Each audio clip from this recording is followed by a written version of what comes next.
2020년 우리가 참 시작할 때는 많은 계획도 있었고 또 소망도 있었는데 1월 지나면서 이 코로나 상황이 우리나라 이렇게 심각해지고 또 전 세계적으로 확산되면서 모두 다 어려운 시기를 견뎌냈습니다. 근데 우리가 100일 정오 기도회도 했습니다만 우선 하나님께서 이런 기회에 우리가 회개하는 기회를 삼으라 하는 말씀을 주셨기 때문에 우리 성결인부터 시작해서 우리 한국 교회가 이 코로나19 사태를 맞이해서 우리 자신을 성찰하고 또 고치고 또 새롭게 할 수 있는 부분들을 만들기 위해서 하나님 앞에 열심히 기도하면서 회개를 했고요. 근데 이제 2021년도를 준비하면서 하나님께서 주시는 새로운 말씀은 그 이사야서 40장 1절 2절 이렇게 시작하면서 위로하라 내 백성을 위로하라 하는 그런 말씀이었습니다. 그래서 이제는 우리 대한민국뿐 아니라 믿는 신자들 성결인들에게 위로가 필요하다.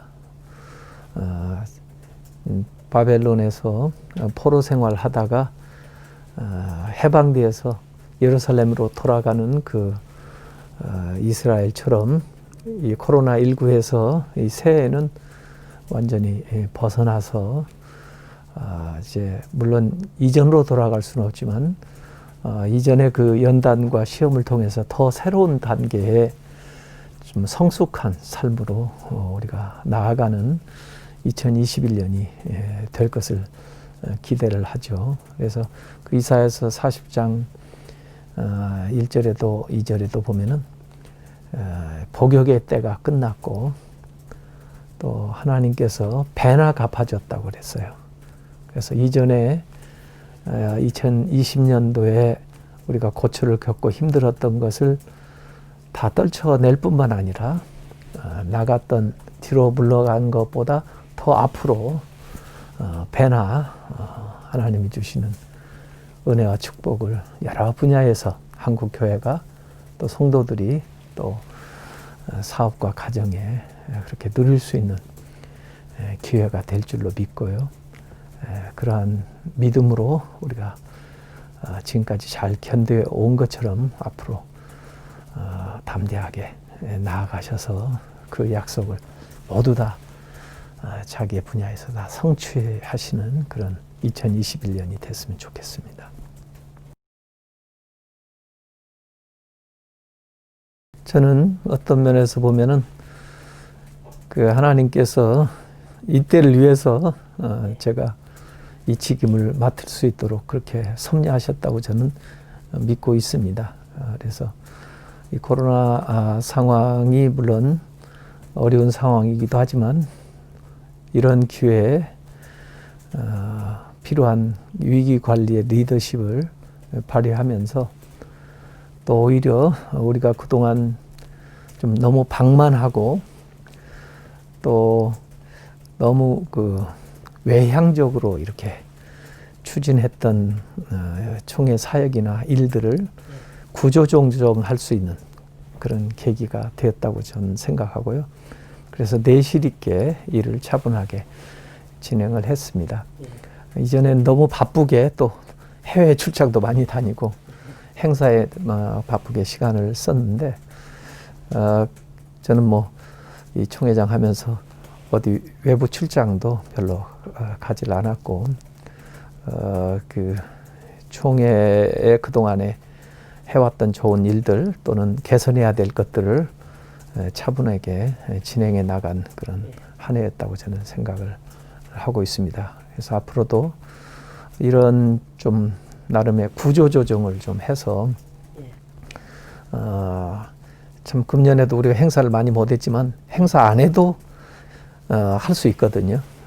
그래서 그동안에 너무 우리가 저는 그걸 침묵 과다 신드롬이라고 표현을 하기도 했는데 너무 우리끼리 모여서 또 우리의 그 어떤 행사를 위해서 자원을 너무 많이 낭비하거나 소진했던 일들이 있습니다. 그래서 이제는 좀 더 아주 중요한 일에 우선순위를 두고 본질적인 사역을 우리가 집중해야 되고 그 밖의 것들은 과감하게 좀 털어내고 그래서 좀 총회도 그렇고 교회 사역도 단순화했으면 좋겠어요.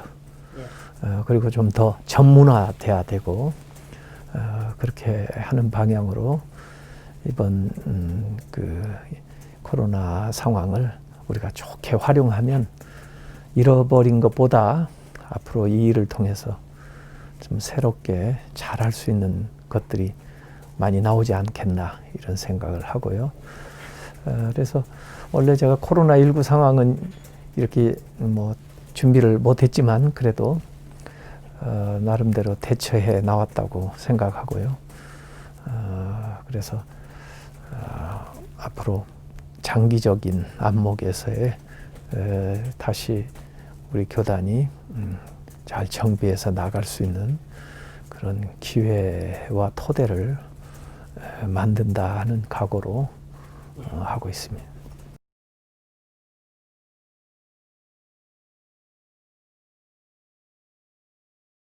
제가 부총회장 선거에 임하면서 공양했던 그런 사항들을 실제로 기회를 주셨기 때문에 제가 이제 총회장이 되어서 시행하게 되었는데 부총회장 되었을 때부터 사실은 준비했던 것들입니다. 그래서 이전에 우리 교단이 잘한 것들이 뭐 있나 조사해서 그걸 잘 계승해야 되겠다고 했고 그 다음에 또 제가 한두 가지 또 할 수 있는 일이 무언가 하는 것을 찾았는데요. 이게 어떻게 보면 코로나19 상황하고 잘 맞은 것 같습니다. 왜냐하면 저는 외향적인 어떤 사업 위주의 그 행사보다는 내실 있는 또 기본적인 우리 교단의 체질을 개선하는 쪽에 사역을 좀 집중하려고 생각을 했었기 때문에요. 그래서 우선 제가 조금 아쉽게 생각하는 것은 교단 본부 재건축건이 통과가 안 된 것이 좀 지금도 못내 아쉽습니다. 왜냐하면 이건 장기적인 프로젝트고 우선 이런 때 시작을 해서 준비를 하고 연구를 더 착실하게 하면은 좀 시간을 앞당길 수 있는 것인데 그건 이제 제가 꼭 하고 싶었던 것인데 이제 더 연구하라는 과제로서 이제 남겨놔서 현재 진행하는 사항이고요. 그 밖의 것들은 대개 제가 생각한 것들을 했다고 봅니다. 아까 말씀하신 대로 교회 재활성화 프로그램은 총회장 중점 사업비를 행사를 하는 대신에 거기다 다 투입을 해서 이제는 이 강소교회를 육성해야 된다. 그래서 늘 지원만 받는 그런 교회 차원에 머물러서는 안 되고 열심히 하시는 목회자들 또 목회 코칭을 받고 있는 분들을 일어설 수 있는 기반을 만들어서 그 지원을 받던 교회에서 지원하는 교회로 나아감으로써 그 가능성을 보여줘야 된다 했는데 국내 선교위원회에서 협조를 잘 하시고 해서 우리가 11개 교회 5억 정도의 예산을 집중적으로 투입해서 지금 그 결실이 나타나고 있습니다. 그게 현재적인 사역이고요.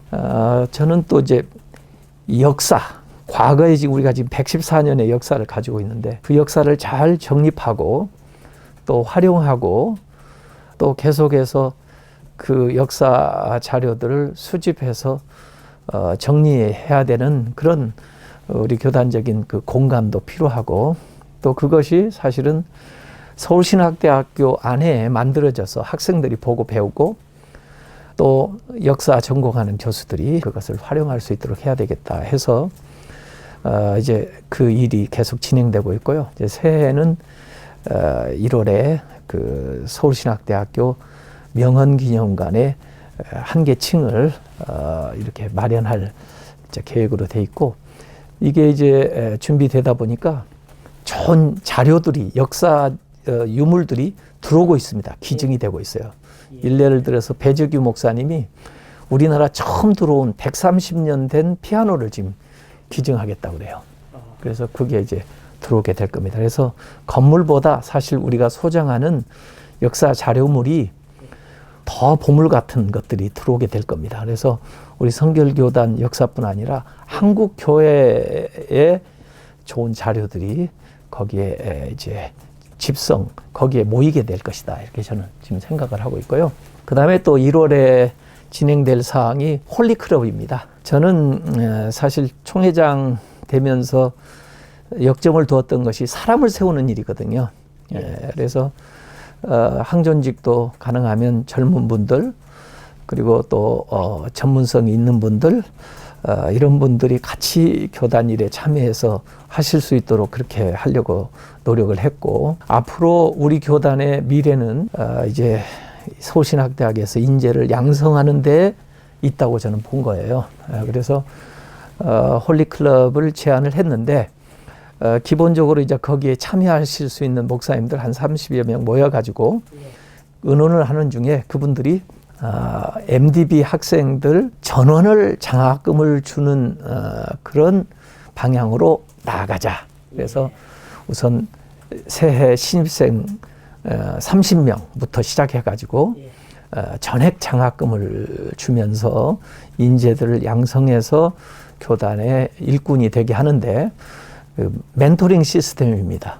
기존의 목사님들이 멘토가 되고 그 학생들이 멘티가 돼서 같이 학교와 더불어 산학협동 인재를 양성하는 그 프로그램이 지금 진행이 될 겁니다. 1월에. 현재 준비되고 착실하게 지난 총회 이후에 진행되고 있는 게 뭐냐면 신앙고백서 준비하는 겁니다. 이 서울신학대학 교수와 우리 목회자들이 같이 우리 교단이 고백하는 신앙고백서를 이번에 발간하는 일을 거의 이제 마무리 단계에 와 있는 것 같아요. 그래서 공청회를 통해서 계속해서 알리게 될 것으로 저는 보고 있습니다.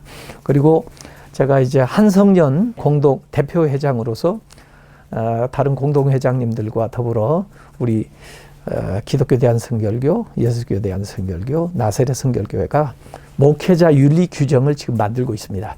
근데 그것도 어느 정도 결실이 되는 지금 단계에 와 있습니다. 그래서 우리 성결을 표방하는 목회자들이 법 이전에 어떻게 윤리성을 가지고 목회나 대사회적으로 또 개인적으로 생활을 할 것인가 하는 것들을 지금 만들고 있는데, 그것도 착실하게 잘 진행이 되고 있어서 조만간 이제 발표를 하게 될 것으로 보이고, 그동안에 이제 저희 교단의 순교지라든지 대한민국에 이제 알려야 될 우리 교단의 좋은 것들을 다큐멘터리로 만들어서 배포하고 또 언론에서 좀 관심을 갖도록 하는 일에 주안점을 두고 있고, 이 일은 계속해서 해나갈 그런 생각입니다.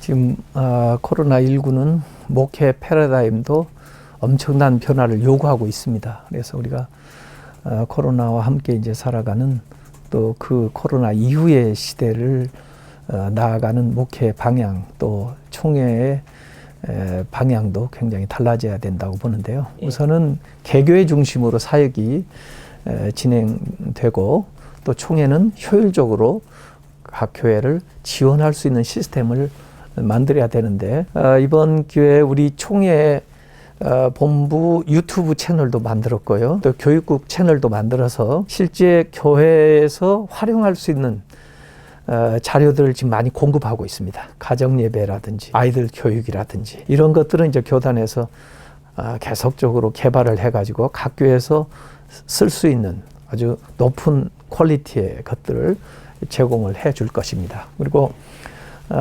이런 뭐 연합 그 집회라든지 이 행사가 굉장히 어려워진 시대고, 또 앞으로도 비효율적일 가능성이 많아요. 그렇게 물론 동기 유발을 하기 위해서 대형 집회를 한 번씩 하는 것도 필요하지만, 그래서 이제는 온라인을 통해서 교육할 수 있도록, 그래서 지금 지방 신학교도 서울신학대학교 교수나 또 탁월한 교수들에 의해서 공통 과목들을 지금 온라인으로 할 수 있게 만들어 놨습니다. 그래서 같은 이제 우리 지방신학에 속해 있어도 우리 성결교단의 정체성을 나눌 수 있는 것들은 각 신학교에서 그 공통 과목으로 배울 수 있게 해주고, 이것이 축적되면은 아마 서울신학대학교에서도 사이버로 강좌할 수 있는 그 시스템을 구축할 수 있게 될 것입니다. 지금 그걸 시작해 가지고 하고 있는 그런 단계에 놓여 있고요. 그래서 앞으로도 사실은 행사를 좀 자제를 해야 됩니다. 이번 기회에 좀 원점에서 다시 생각하고, 이전에 했다고 해서 계속 답습하는 게 아니라 꼭 필요한 행사, 또 꼭 필요한 일들을 이렇게 하면은 자동적으로 구조조정이 되리라고 저는 생각을 해요. 그래서 총회도 현재 가지고 있는 인원 가지고 더 효율적으로 일할 수 있는 그 방향으로 이번 기회에 좀 전환을 해가지고 맞춰 나가는 것이 필요하겠다, 이런 생각을 하고 있어요.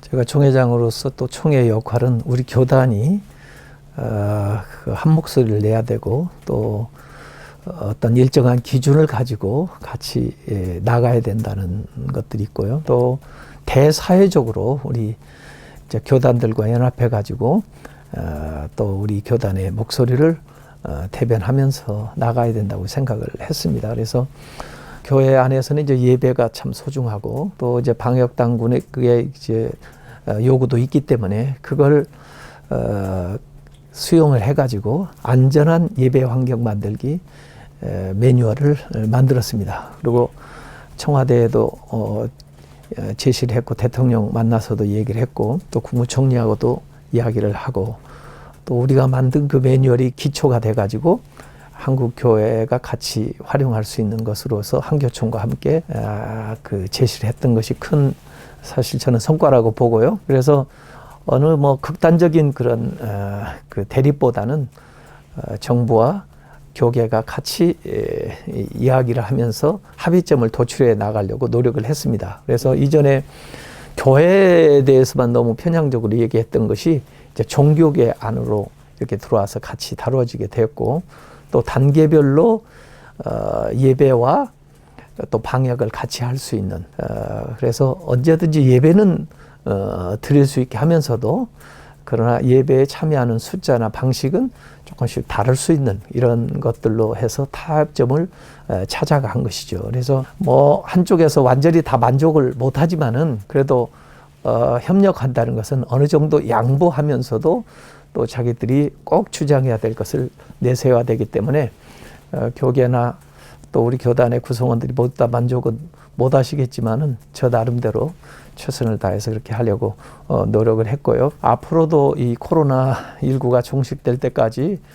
정부와 같이 노력을 해야 된다, 이렇게 생각을 하고, 우리가 우리 교인들을 지키는 측면에서도 그렇고, 우리 교회가 대사회적으로 책임을 감당하는 측면에 있어서도 우리가 그래도 중견 교단이고 한국 교회에 이끌어가는 중요한 축인데, 우리가 그런 역할과 책임은 감당해야 된다 하는 그런 생각을 하고 있습니다. 그래서 지금 현재 이제 계속 대화를 하겠지만은 정부하고 협의한 그 사항들을 잘 준수하면서 나가야 된다고 생각하고요. 각 교회에 지금 배포한 안전한 예배 환경 만들기 매뉴얼에 따라서 교회가 좀 시행해 주시면 좋겠고, 여타의 또 좀 다른 상황들, 또 정부에서도 꼭 매뉴얼대로만 하지 않더라고요. 같은 단계에서도 또 요구하는 게 있고, 그래서 그때는 정부하고 적극적으로 대화를 할 거고,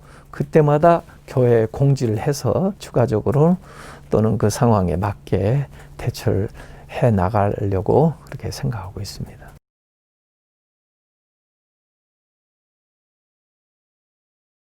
네, 사무총회하고 그다음에 이 지방에 대한 지침을 우리 임원회에서 토론해 가지고 다 보내드렸는데요. 사실은 2.0까지는 문제가 없습니다. 2.0까지는 허용하는 인원이 있기 때문에 그 인원 안에서 진행이 되는데 문제는 2.5 이상, 2.5나 3.0일 때가 이제 문제인 것 같습니다. 그래서 2.5일 때는 20명 이내에서 지금 모이라고 돼 있으니까요. 그 이내에서 사무총회를 할 수 있는 교회가 얼마나 될지 모르겠습니다.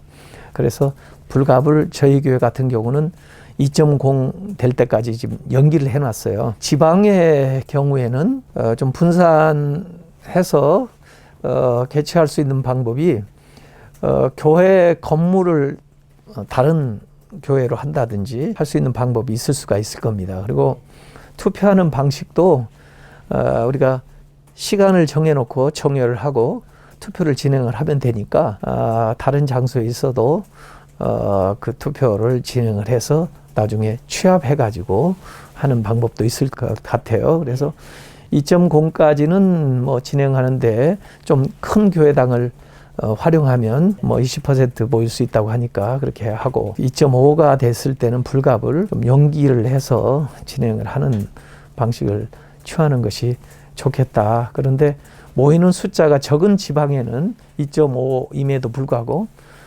장소를 좀 분산해서 할 수 있다 이렇게 생각하고 있습니다.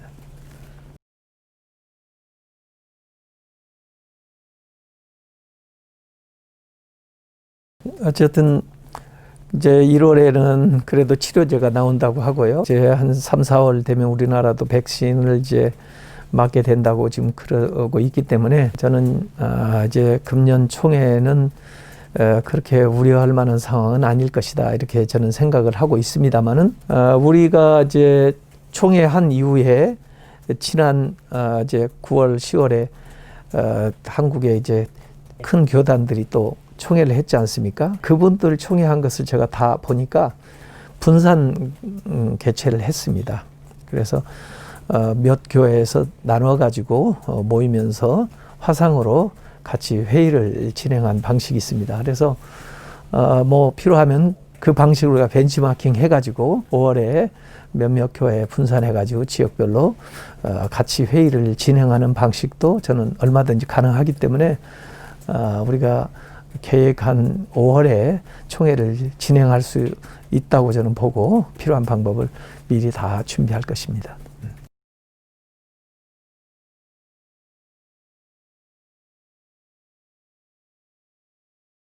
그래도 다행히 제가 사회윤리학을 전공을 해서 이번에 이제 대사회적인 이슈들에 대해서 좀 더 전문적으로 또 준비된 접근을 할 수 있어서 굉장히 나름대로 저는 다행이다 이런 생각을 했고요. 그래서 차별금지법에 대해서도 우리 교단적인 입장을 앞장서서 우리가 발표를 했고 또 그 일에 지금 현재도 계속 현재 진행형으로 우리 교단이 주도하면서 각 교단과 함께 이 운동에 협력을 하고 있습니다. 그리고 이제 이 낙태 합법화 이제 법안에 대해서도 우리가 분명한 성명서를 발표했고요. 한교총이 사실은 저희 교단에서 제시한 것들을 같이 공유하도록 이렇게 해서 제가 한교총 교단장 기도회 때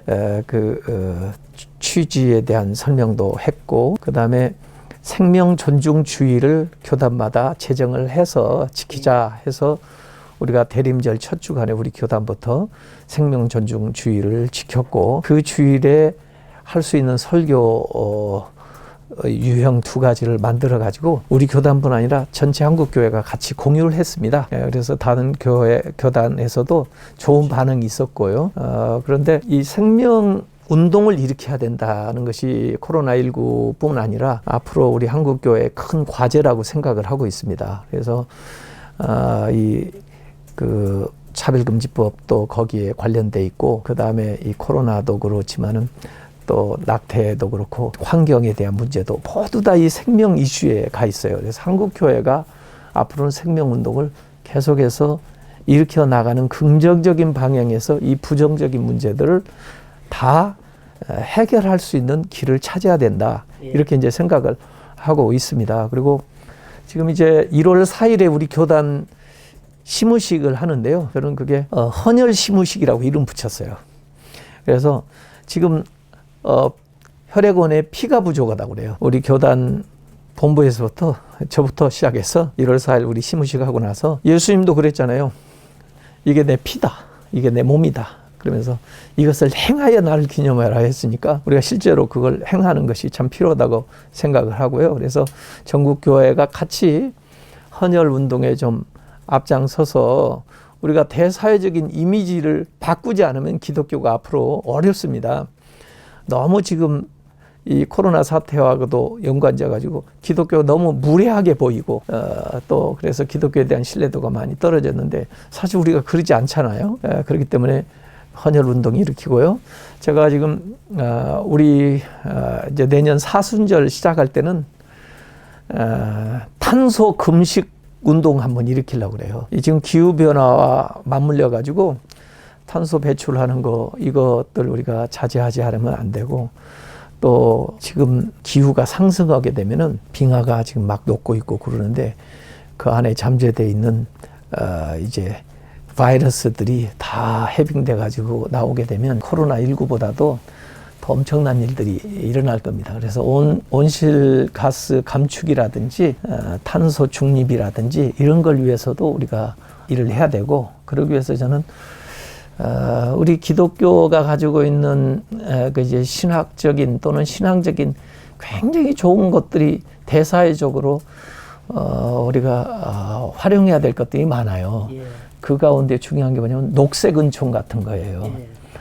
예. 예수 그리스도의 적색 은총도 소중하지만 그건 죄를 용서해주고 구원해주는 거지만 창세 때부터 하나님이 주신 것 녹색 은총이거든요. 창조 질서 이런 것들을 우리가 신학적으로 잘 정립하고 그리고 그게 실제 생활 속에서 또 신앙생활에서 적용될 수 있도록 목회자나 신학자들이 잘 안내를 해줘야 된다고 보고요. 그게 단순한 간편한 생활부터 심플 라이프 스타일부터 시작해가지고 교회에서 음식 남기지 않기라든지 뭐 플라스틱 같은 거 이런 거 좀 활용 버리는 거 이런 거 자제한다든지 뭐 이런 것들 우리가 생명운동을 좀 일으키면서 주도해야 되지 않나 이런 생각을 좀 하고 있습니다.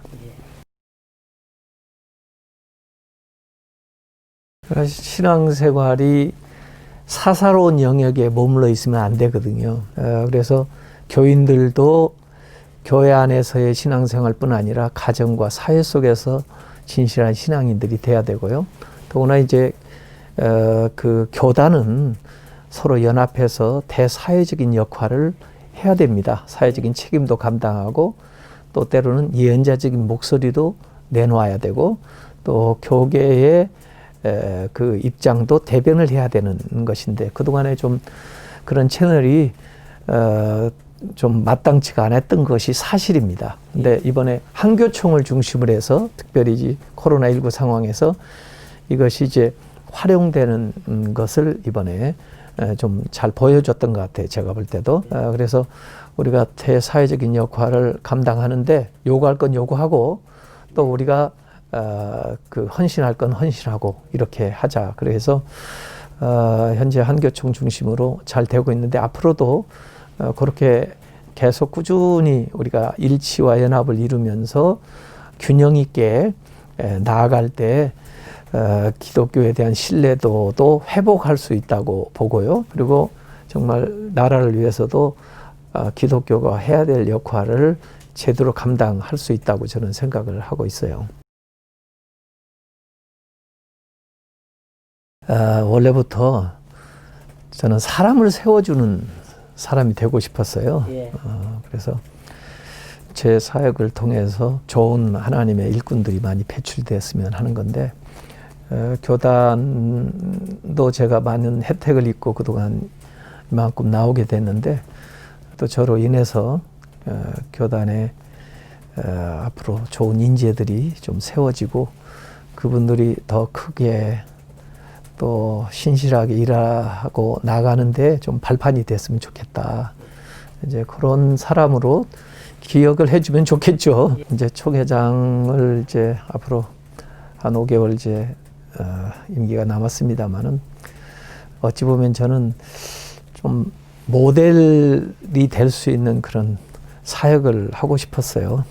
밖으로 그냥 무슨 요란하게 표시가 나지 않아도 이제 중앙교회 목회자로서 사역을 충성스럽게 잘 감당하면서 좀 새로운 시대에도 좀 모델이 되는 목회를 좀 하고 싶고요. 그저 은퇴한 후에도 그냥 좋은 이미지로 남았으면 좋겠어요. 그리고 우리 교단의 위상을 좀 교계에서나 또 한국 사회에 조금 높이는데 기여를 할 수 있었으면 좋겠습니다.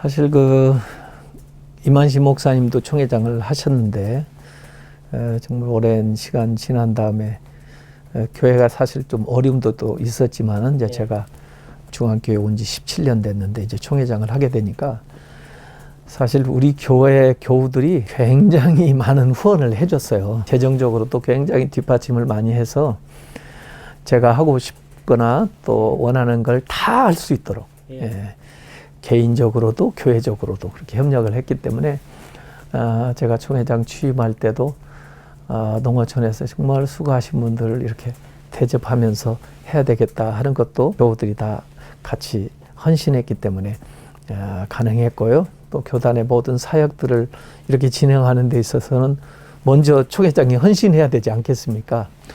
그걸 이제 우리 교인들이 다 알고 있어요. 그래서 그 일에 헌신할 수 있도록 먼저 마중물을 부을 수 있도록 재정적으로도 후원을 해주셨고 해서 저는 사실은 참 제가 스스로 뭐 한 게 별로 없어요. 교인들이 다 헌신하셔서 이제 하신 거고 그리고 그걸 우리 교인들은 자랑스럽게 여기고 있습니다. 왜냐하면 원래부터도 분리개척을 정말 많이 했거든요. 교회를 세우는 교회입니다. 이 교회가. 그렇기 때문에 앞으로도 이제 그런 생각을 가지고 우리 중앙교회 교인들은 중앙교회 이 개교회로서의 생각이 아니라 교단의 어머니 교회라고는 의식이 많아요. 교단의 일들을 우리가 다 관심 갖고 능력 되는 대로 힘 닿는 대로 돌보고 섬기고 그렇게 나가야 되겠다. 그리고 교단이 잘 되는 것이 우리의 기쁨이고 자랑이고 그렇기 때문에 참 앞으로도 저는 이 종합교회는 그런 입장에서 교단을 섬길 것이다 이렇게 생각을 하고요. 네, 저는 이 총회장 하면서 우리 슬로건을 나부터 성결, 우리부터 평화라고 그랬잖아요. 평화를 세상 사람들이 말하는데 평화가 이루어지지 않는 것은 그 안에 필수적인 그 정의가 구현되지 않기 때문에 그렇습니다. 우리로 말하면 그 의로운 이것에 더 나아가서 성결성을 회복하지 않으면 진정한 평화가 없죠. 우리 내면에도. 그래서 우리 성결교회가 21세기에 정말 필요한 교단이고 또 이 시대의 문제를 해결할 수 있는 열쇠를 가지고 있는 교회다. 저는 그렇게 생각하고 있습니다. 그래서 우리부터 성결한 삶을 살도록 노력을 해야 되고 그 다음에 그러한 힘과 능력으로 가정과 교회와 사회 평화를 만드는 그런 사람들이 돼야 된다 생각을 하고 있고요. 지금까지 우리 한국교회는 굉장히 양극단으로 나눠져 있잖아요. 이렇게 코로나19 상황에서도 갈등이 너무 심해요. 그래서 양쪽으로 너무 치우쳐가지고 그분들의 목소리만 나오고 있는데 예수님은 이 중간직을 끌어안으라고 그랬거든요. 우리 교회가